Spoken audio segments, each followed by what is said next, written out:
Olá pessoal, tudo bem?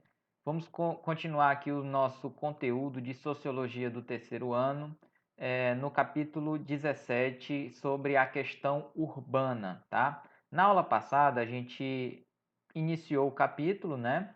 E fizemos uma análise do que seria o planejamento urbano, né? O livro ele nos deu os dados para a gente analisar o que seria planejamento urbano e fez uma análise também histórica de como o ser humano ele passou pelos processos de urbanização, tanto na Idade Antiga quanto o recente já na era contemporânea após a Revolução Industrial, certo? E aí, a partir de agora, a gente vai começar aqui uma nova etapa aqui do capítulo, onde a gente vai entender esse chamado espaço socioespacial, né? A área socioespacial. Como é que a cidade ela se divide, como é que ela se organiza, ok? Então vamos ler aqui para a gente tentar entender, certo? Então vamos lá, ó. A cidade contemporânea como espaço de segregação socioespacial. Aqui a gente começa a partir da página 251, certo, galera? Você conhece bem a cidade onde mora? Tem noção da sua estrutura e funcionamento? O que vê quando anda pelo centro da cidade? O centro é o espaço da política e da máquina pública, onde se localizam a sede da prefeitura, os postos do INSS, a delegacia de polícia, a sede local da Receita Federal, os cartórios, etc.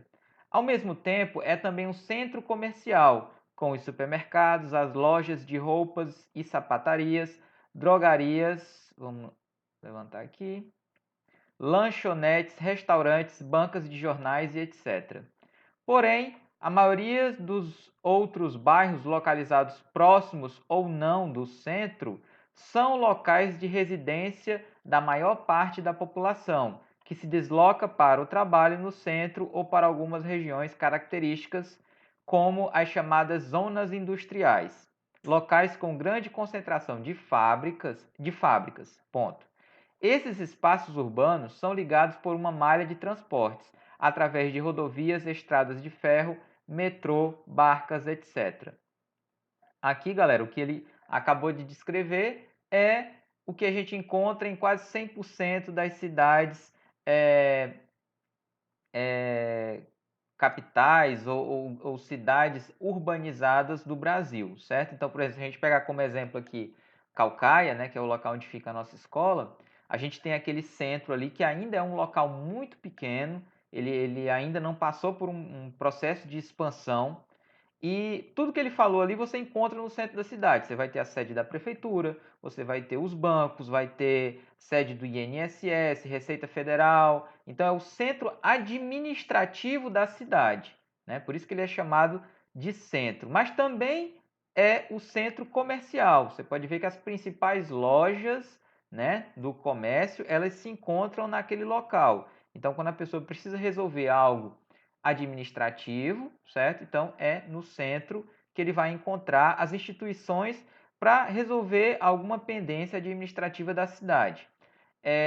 E depois ele fala que em volta desses grandes centros urbanos ou industriais, você vai ter um local onde as pessoas moram, que são as periferias, né? Elas estão na periferias dos grandes centros. E esses locais, geralmente, né, são interligados por uma malha rodoviária ou ferroviária, no qual os trabalhadores eles vão, né, se deslocar, fazer esse deslocamento das suas residências para os centros comerciais, porque no meio urbano a maioria dos empregos, né, o trabalho das pessoas está nesse meio. Então tem esse movimento para o centro e de volta do centro para as moradias na área periférica, certo? Aí, continuando aqui, ó, próximo parágrafo.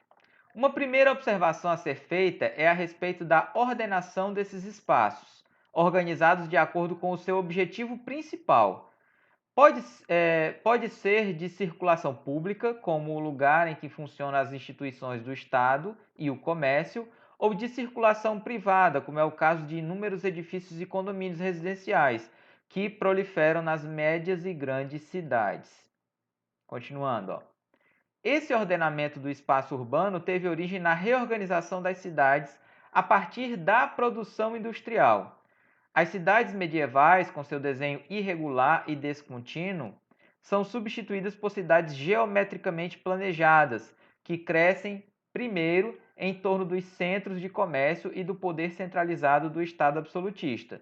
Depois, com a Revolução Industrial, em volta das fábricas, concentrando a população que migra em peso das áreas rurais, cada vez mais esvaziadas economicamente, tá? Então, esse processo aqui histórico que ele relata, né, ele vai acontecer depois da Revolução Industrial, no final do século XVIII, início do século XIX, em que essa organização urbana agora ela vai se dar no entorno das fábricas. Então, as pessoas vão sair do campo, vão fazer esse processo de migrar do campo, esse êxodo rural, e buscar a vida nas cidades. Então, a organização dessas cidades vai ser em torno dos centros comerciais, das fábricas, que geralmente vão ficar nos centros das cidades, tá? E só muitos anos depois é que elas vão começar a migrar para áreas mais periféricas, tá?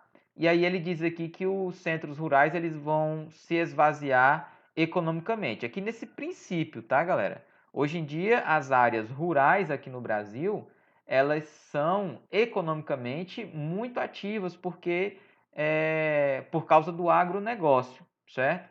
Então, você teve esse esvaziamento aqui no início do século XIX, começo do século XX, com o surgimento da industrialização. Mas aí aqui é um processo histórico que ocorreu, que depois ele se modificou, tá? Continuando, ó.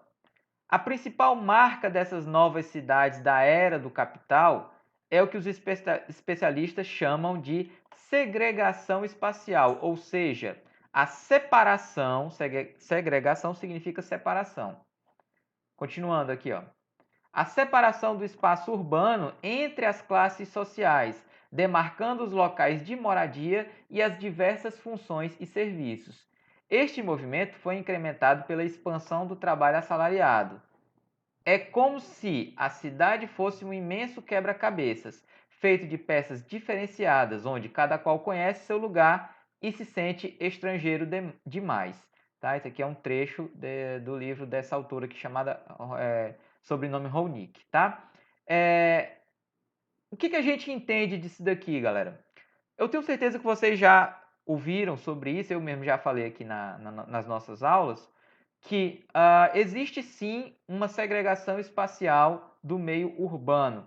O que isso significa? Significa que existem locais da cidade que são destinados a uma determinada classe social e outros a outra classe social.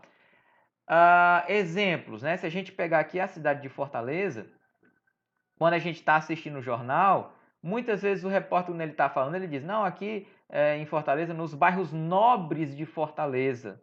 O que ele está querendo dizer com bairro nobre? Quer dizer que lá existe a classe social nobre da Idade Média? Não. Ele está querendo dizer que lá é um bairro em que a maioria da população daquele bairro é uma população que possui alta renda, tá?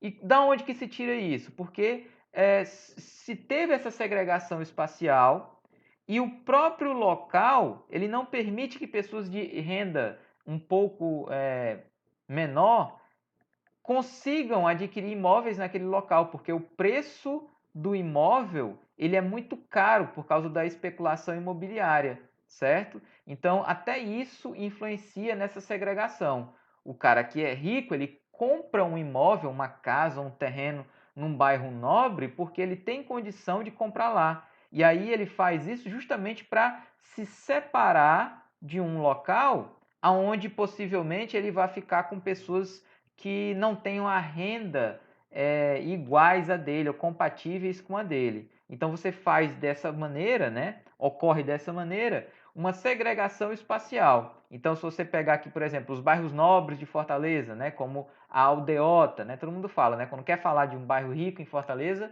fala de quê? Da Aldeota, que é o bairro onde moram as pessoas mais ricas, né? Tem outros agora também em Fortaleza, mas a Aldeota era aquele mais comum. E aí, quando você quer falar de um bairro pobre, aí tem vários, né? Você fala Pirambu, Vila Velha, né? Tem vários bairros que fica com essa estigma de ser um local de gente mais humilde, de gente que tem baixa renda, certo? E aí ocorre mesmo, de fato, uma segregação espacial por conta da questão financeira na cidade, certo? Vamos continuar aqui, ó. Aí vamos lá, aí ele começa com uma pergunta aqui. Você concorda com essa análise? Será que existem muros visíveis e muros invisíveis dividindo a cidade? Como exemplos de muros visíveis, citamos os shopping centers e os condomínios de luxo. Como muros invisíveis, a divisão que se percebe a olho nu entre os bairros onde reside a classe média e os bairros onde mora a população mais pobre. Então aqui ele já faz uma analogia de dizer que tem como a gente perceber fisicamente essa diferença entre bairros nobres e bairros mais pobres. Fisicamente, através dos shopping centers, né, das grandes empresas, dos condomínios de luxo, né? Existem condomínios, pessoal, que um apartamento lá vale milhões e milhões de reais.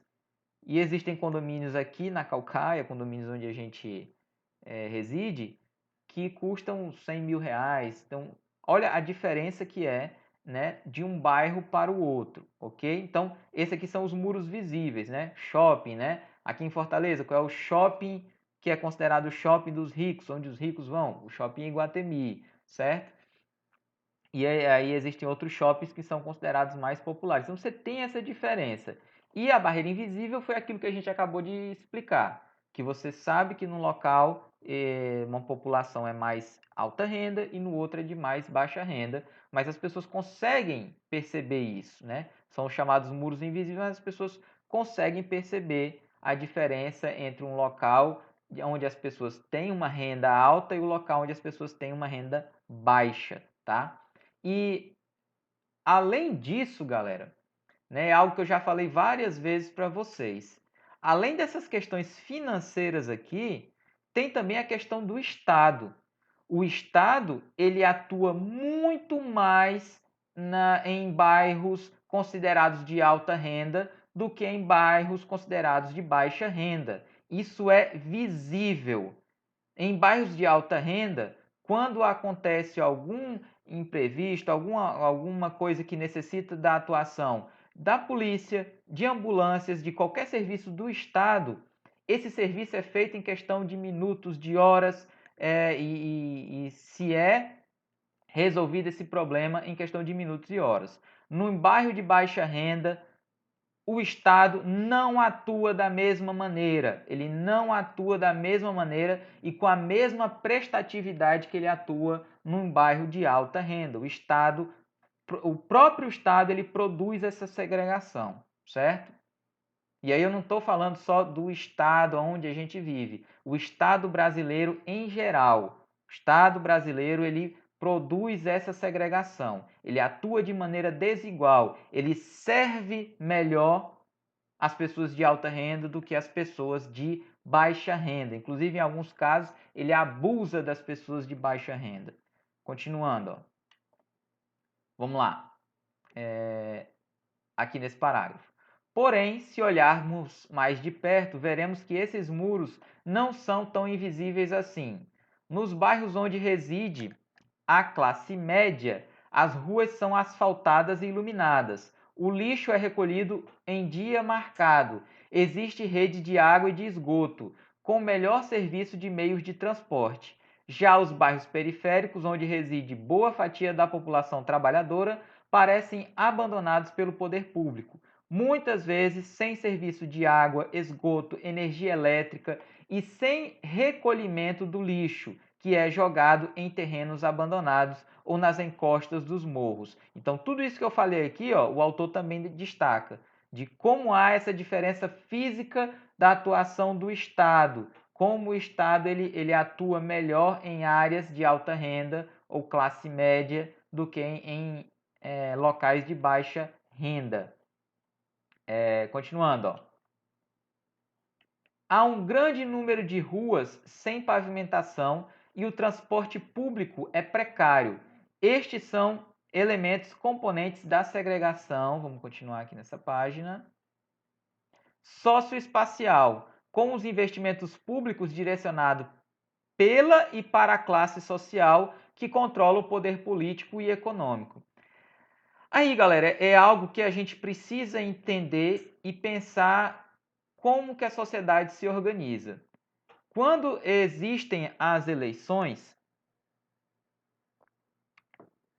se nós prestarmos atenção, vocês vão ver que a grande maioria dos candidatos a cargos eletivos, prefeitos, vereadores, deputados, senadores, governadores, presidente, são pessoas que, na maioria das vezes, elas já são pessoas que têm um alto poder econômico. Vai ter um ou outro lá tentando se candidatar, mas a grande maioria são pessoas que têm um alto poder econômico.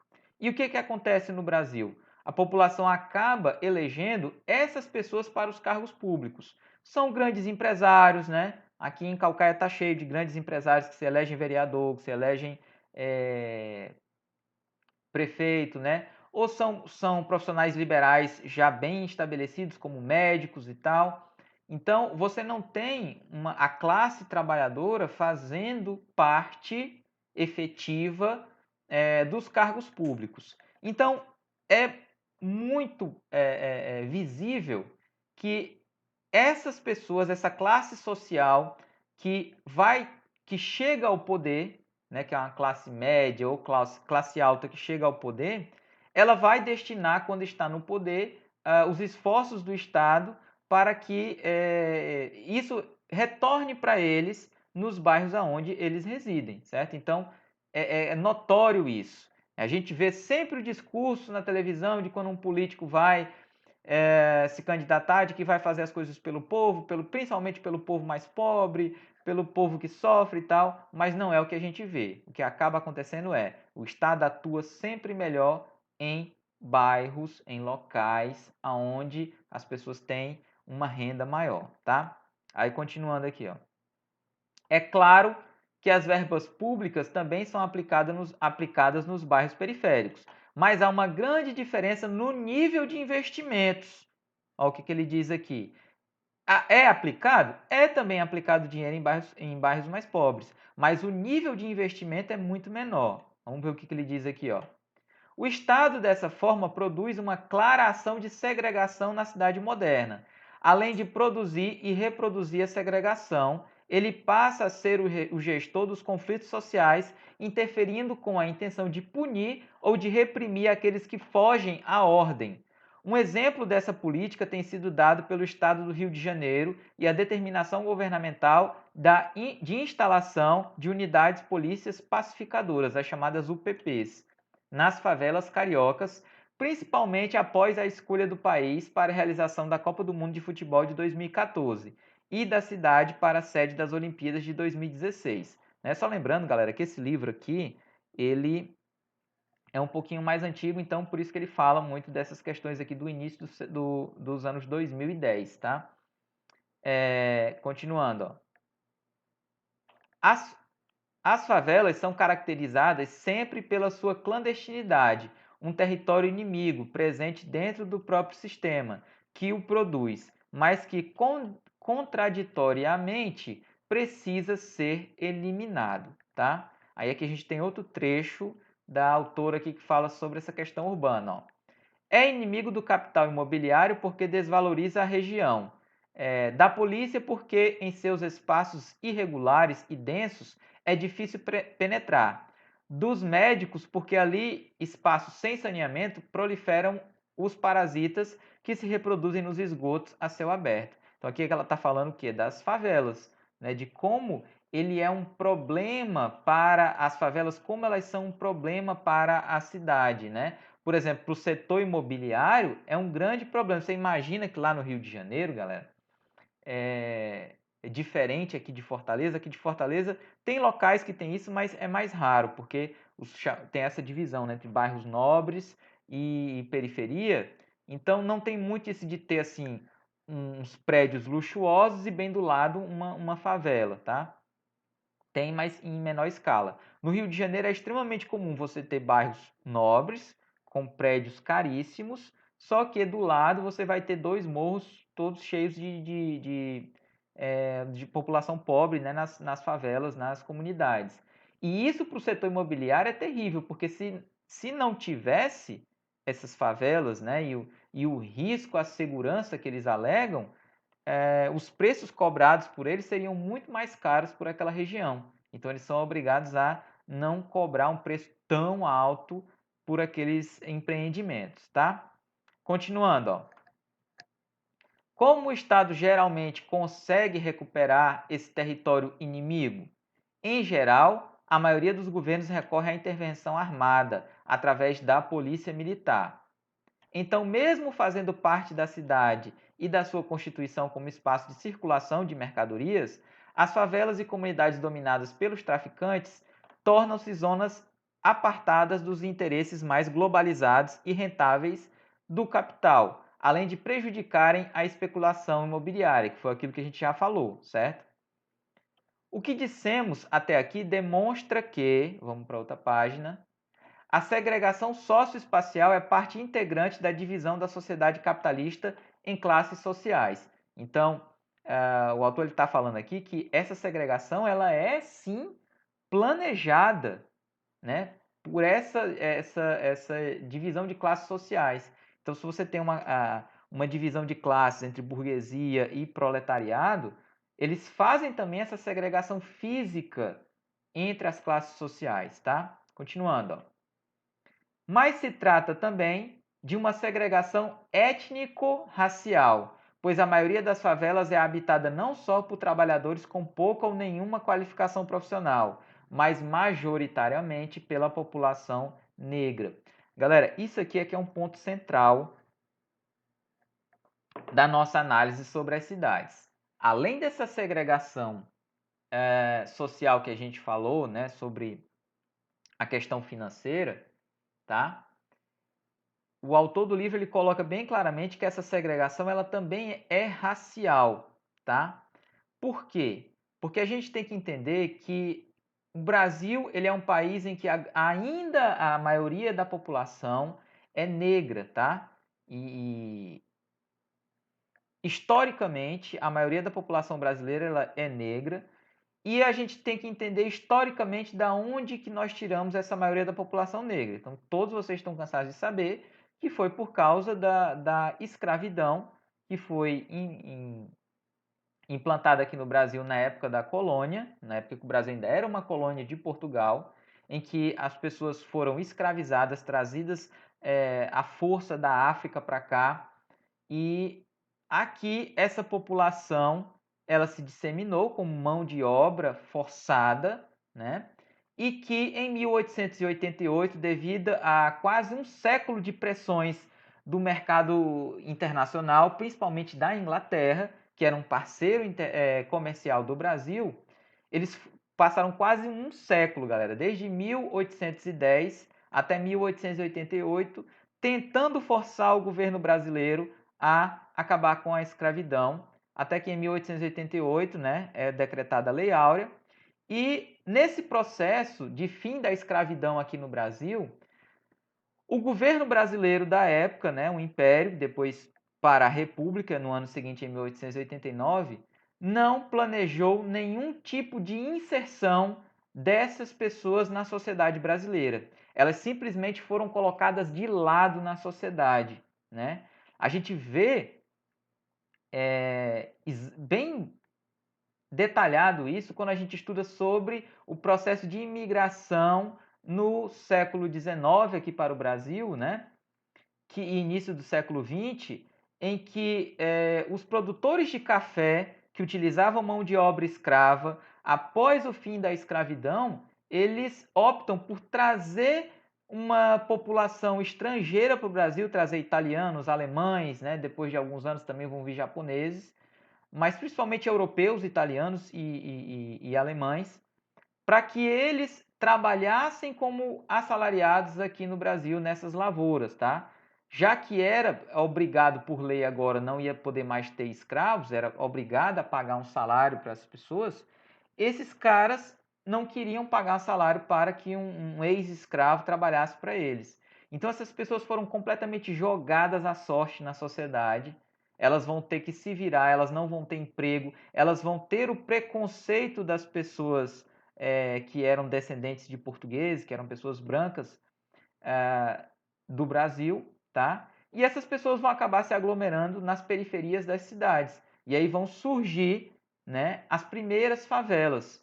Eram pessoas que precisavam estar perto do centro dos urbanos para poder trabalhar, para conseguir empregos, para conseguir, por exemplo, as mulheres vendiam comida, né, no centro das cidades, faziam aqueles tabuleiros com comidas típicas. Os homens iam tentar arrumar algum trabalho braçal, né? A maioria esmagadora não tinha nenhum contato com educação, então não sabiam nem ler nem escrever. E essa estrutura ela vai se reproduzindo. Então, o Brasil ele reproduziu essa estrutura de que o morador da favela, em sua grande maioria, ele é o negro. Ele é a pessoa negra que foi colocada nessa situação pelo descaso da, do governo na época da abolição, e isso se perpassou com o passar dos anos, né, até hoje, e essa é a origem dessa segregação étnico-racial, a escravidão. A escravidão e o tratamento depreciativo que as pessoas negras tiveram historicamente e que tem até hoje. A origem do racismo está aí também na escravidão, onde as pessoas que por terem uma pele um pouco mais clara, né, uma pele branca, acham que são superiores a pessoas de pele negra. Vem da escravidão. Então, daí o autor coloca exatamente isso, que além de separar socialmente, você coloca majoritariamente essa população negra nessa classe social mais baixa. São pouquíssimas as pessoas negras no Brasil que conseguem ter uma ascensão social. Porque imaginem a pessoa que mora numa situação de favela, com pouco acesso à educação, com pouco acesso ao Estado, às benesses do Estado, porque lembra que a gente já comentou, o Estado ele atua muito mais nos setores mais nobres. Então, a possibilidade dessa pessoa conseguir uma formação educacional, conseguir uma formação profissional e conseguir ter sucesso, né, nesse mundo capitalista, ela é reduzidíssima, certo? A não ser quando essa pessoa consegue muitas vezes um mecenas, alguém que ajude, pague uma bolsa de estudos, né? É muito complicado, né? Claro, vai ter um ou outro que vai conseguir, galera. Não estou dizendo que ninguém vai conseguir. Mas aí pregam essa ilusão no capitalismo de que basta que a pessoa tenha um esforço que ela vai conseguir vencer na vida. Não é assim que o capitalismo funciona, galera.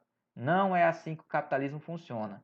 Essa meritocracia, ela é algo fantasioso criado para que as pessoas, inclusive as pessoas de baixa renda, acreditem que podem ascender socialmente, tá? Vamos continuar aqui. Na mesma página, galera, aqui a gente tem uma imagem, né, de uma favela, né, onde você tem os condomínios aqui, ó, de luxo, no mesmo local, ó, e aqui as comunidades pobres com as casas amontoadas umas em cima das outras e com um grande risco também, porque são feitas em cima de morros, e esses morros, quando chove, há uma grande probabilidade de deslize e desmoronamento e que essas pessoas morram aqui soterradas umas por cima das outras, tá? Continuando, ó, na mesma página. Além do Brasil, essas informações sobre a segregação valem também para outros países, como é o caso de bairros pobres da África do Sul, pós-apartheid, dos guetos negros de Nova York e dos bairros das principais cidades norte-americanas, aonde mora a classe trabalhadora de origem latina, ou ainda os bairros periféricos de Paris, onde residem os imigrantes que vieram, desculpem, da Turquia ou da Argélia e seus descendentes nascidos na França. Aqui o autor coloca que isso não é exclusividade do Brasil, certo? em outros locais também há essa segregação. Então, por exemplo, há uma grande ilusão de que nos Estados Unidos, né, que é o país mais rico do mundo, que todo mundo lá tem condições ótimas de vida, que não há pobres e tal. É uma grande ilusão isso, né? Para quem não conhece, como de fato é os Estados Unidos. Um exemplo que a gente tem muito claro, que eu acho que vocês conseguem ver e conseguem assistir, por exemplo, tem aquele seriado que passa na TV, que é o Todo Mundo Odeia o Chris. Aquele seriado é bem claro para a gente ver assim, as diferenças sociais nos Estados Unidos. Se vocês prestarem atenção, né, ele fala lá do bairro dele e tal, que fica em Nova York.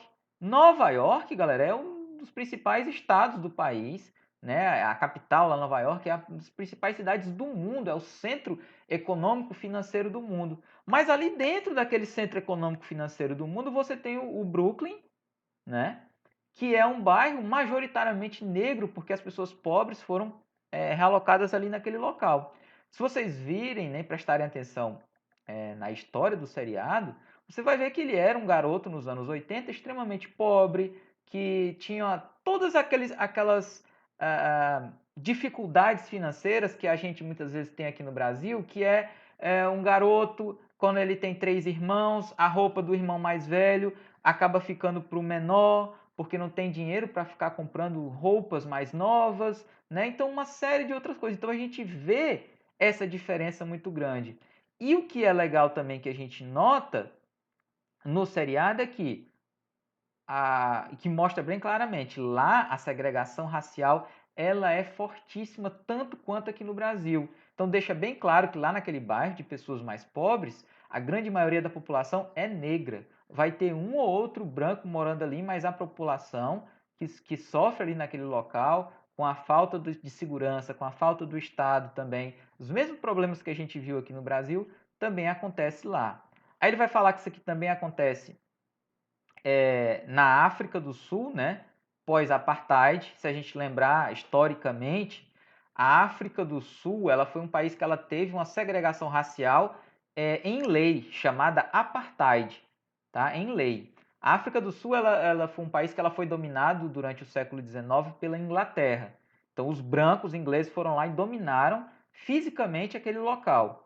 Então, eles colocaram lá na lei que todas as benesses do Estado elas eram para os brancos e os negros ficavam só com o que sobrava.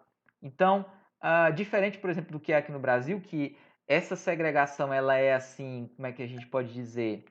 Ela não está na lei, ela é algo que acontece, mas que todos negam, né? Se você for perguntar para os dirigentes do país, diz que não, que isso não existe tal, mas a gente sabe que existe. Lá na África do Sul, isso existiu por anos, essa segregação social em lei, em que os brancos tinham direito a tudo e os negros não tinham direito a nada, né? E isso era chamado de regime de apartheid. Esse regime ele só acaba no início dos anos 90, depois de muita luta dos negros da África do Sul, com o seu principal líder, que era o Nelson Mandela, que ficou 27 anos preso. E mesmo após o fim do apartheid, ainda continua uma grande segregação lá, porque já estava feita a segregação social e espacial naquele local, onde você vai ter bairros ricos com pessoas brancas e a grande maioria da população pobre em bairros, né, com a maioria de população negra, tá? Isso também ocorre na França, que é um país que tem muita imigração. A França também, historicamente, ela no século XIX, ela dominou países, principalmente na África, no norte da África, como a Argélia. E é comum que hoje em dia, né, argelinos busquem imigrar para a França para tentar ganhar a vida. Por exemplo, o maior jogador de futebol da França, os pais dele são argelinos, que é o Zidane. Os pais dele migraram para a França. O Zidane ele não é argelino, ele é filho de argelinos, ele nasceu em Marseille, mas ele é filho de argelinos. E lá também há essa segregação muito grande com os imigrantes. Eles dizem que os franceses, que são preconceituosos, dizem que essas pessoas que são descendentes de argelinos, de turcos, de outros países africanos, dizem que eles não são franceses e por isso não merecem estar ali naquele local. certo, galera? Então, ó, pessoal, vamos ficar por aqui hoje de conteúdo, tá? Na próxima aula, a gente continua aqui falando, ó, sobre essa segregação socioespacial no Brasil e étnico-racial, né? Como é que esses locais de alta renda, eles são segregados dos locais de baixa renda e como esses locais de baixa renda, né, abrigam a grande maioria da população negra brasileira. A gente vai debater sobre isso, tá bom? Eu vou deixar uma pequena atividade lá no Google Sala de Aula. Vocês vão fazer essa atividade que é referente a essa semana, tá bom? Então é isso, pessoal. Espero que vocês tenham gostado da aula e até a próxima. Tchau!